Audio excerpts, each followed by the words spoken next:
A'udzu billahi minasyaitonir rajim. Bismillahirrahmanirrahim. Assalamualaikum warahmatullahi wabarakatuh. Alhamdulillahi rabbil alamin. Wa bihi nasta'in wa ala umuri dunya waddin. Assalatu wassalamu ala habibina nabiyillahil mursalin sayyidina Muhammadin wa ala alihi wa ashabihi ajma'in, amma ba'du.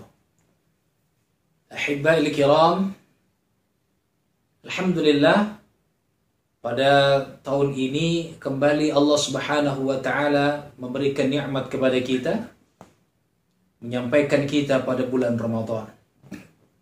Bulan yang penuh dengan keberkahan. Bulan di mana diturunkannya Al-Qur'an. Ya, maka Allah Subhanahu wa taala sampaikan dalam ayat-ayat yang berkaitan tentang puasa dalam surat Al-Baqarah, Bismillahirrahmanirrahim.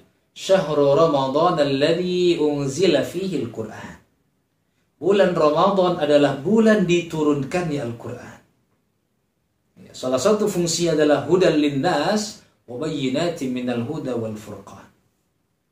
Secara spesifik Allah pun gambarkan pula bahwa turunnya Al-Qur'an ini pada satu malam untuk yang pertama.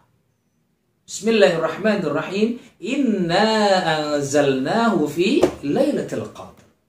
Kami turunkan bahwa Al-Quran ini pada malam kemuliaan. Maka para ulama membagi turunnya Al-Quran ini menjadi beberapa tahap. Pertama, Allah turunkan dari Baitul Lauhul Mahfuz ke Baitul Izzah. Secara keseluruhan. Secara keseluruhan. Lalu kemudian diturunkannya kepada Rasulullah sallallahu alaihi wasallam munajjaman. Hasbal waqai'.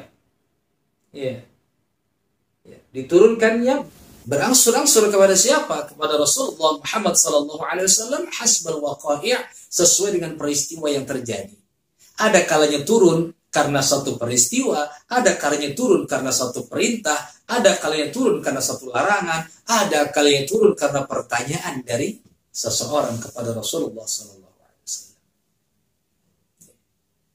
Dan dalam surat Yunus Allah Subhanahu wa taala sampaikan, Bismillahirrahmanirrahim. Ya ayuhan nas, wahai manusia. Ini secara keseluruhan kepada seluruh manusia. Qad ja'atkum mau'izatun min rabbikum. Sungguh telah datang kepada kalian mau'izah, nasihat. Sesuatu hal yang bisa memberikan nasihat kepada kita. Min rabbikum, dari Tuhan kalian. Isi Al-Qur'an ini, Masya Allah, nasihat. Yasin wal Qur'anil Hakim. Yasin, dan demi Al-Quran yang penuh dengan hikmah.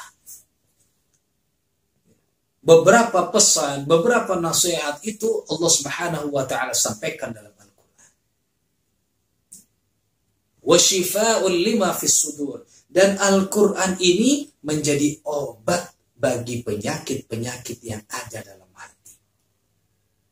Orang yang sombong, orang yang ingin ibadahnya selalu dilihat orang lain, orang yang pemarah, orang yang bakhil, dan penyakit-penyakit hati lainnya, perbanyaklah membaca Al-Quran. Wahudan, serta sebagai petunjuk.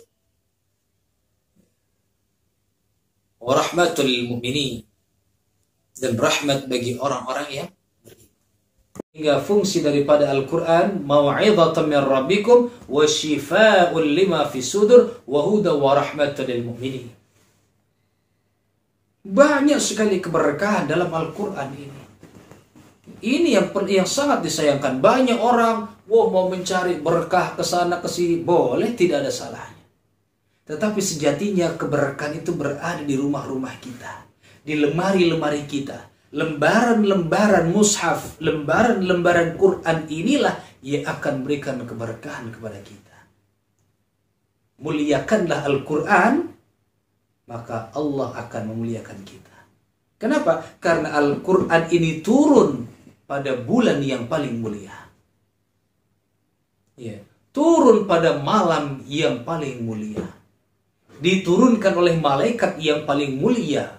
malaikat Jibril alaihi salam kepada manusia dan nabi yang paling mulia, Nabi Muhammad sallallahu alaihi wasallam.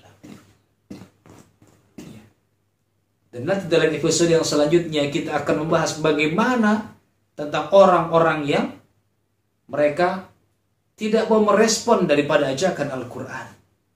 Mereka yang meninggalkan Al-Quran. Sampai-sampai Rasulullah dalam surat Al-Furqan pun menyatakan, "Ya Rabbi inna qaumi ittakhadhu hadzal Qur'ana mahjura."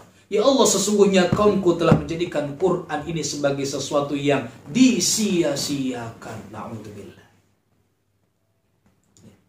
Maka melalui momentum nuzulul Quran ini, mari kami mengajak agar kita lebih banyak berinteraksi dengan Al-Quran. Khususnya Allah telah sampaikan kita pada bulan Ramadan ini. Kalau saja kita masih diberikan kesulitan untuk bisa mendekatkan diri pada Al-Quran, na'udzubillah, khawatir jangan-jangan Qurannya yang tidak mau dekat dengan kita. Padahal banyak sekali hadis yang menyatakan tentang keistimewaan bagi orang-orang yang mendekatkan diri dengan Al-Quran. Dan insya Allah kita akan bahas pada tema khusus berkaitan dengan itu. Melalui momentum nuzul Quran ini, mari kita jadikan kita orang-orang yang senantiasa dekat dengan Al-Quran. Al-Quranu, nanti Quran ini menjadi apa? Menjadi pembela sekaligus penghujat kita. Al-Quranu hujjatun laka aw alaik. Quran bisa menjadi pembela kita sekaligus menjadi penghujat kita. Ketika di dunia kita dekat dengan Al-Quran, sering berinteraksi dengan Al-Quran, insya Allah mulai di alam kubur pun dia sudah membela kita. Tapi ketika kita jauh daripada Al-Quran, maka na'udzubillah, bisa jadi Al-Quran itu yang akan menghujat kita. Ya Allah, irhamna bil Quran. Ya Allah, ij'alna min ahlil Quran. Ij'alna wa ahlana wa dhurriyyatina min ahlil khair wa ahlil Quran. Amin ya Allah ya Rabbal Alamin. Billahi taufiq wal hidayah. Assalamualaikum warahmatullahi wabarakatuh.